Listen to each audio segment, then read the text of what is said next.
বোলারদের কাছে সব উইকেট সমান। প্রতিপক্ষ যে ব্যাটারই হোক না কেন তাকে আউট করাটাই বোলারদের মূল লক্ষ্য।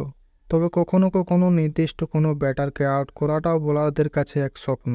পাকিস্তানের বিপক্ষে তেমনই এক স্বপ্ন নিয়ে টেস্ট খেলতে নামবেন শরীফুল ইসলাম। বাঁহাতি পেসারের স্বপ্নের উইকেট হচ্ছেন বাবর আজম।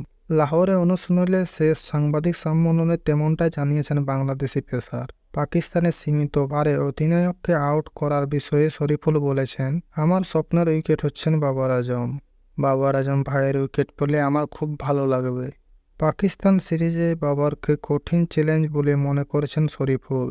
তাই বর্তমানে ওয়ানডে ব্যাটারদের র্যাঙ্কিংয়ে শীর্ষে থাকা পাকিস্তানের ব্যাটারকে দ্রুত আউট করার কথা জানিয়েছেন তিনি। 23 বছর বয়সী পেসার বলেছেন, আমার মতে বাবর আজম কঠিন চ্যালেঞ্জ বাংলাদেশের জন্য।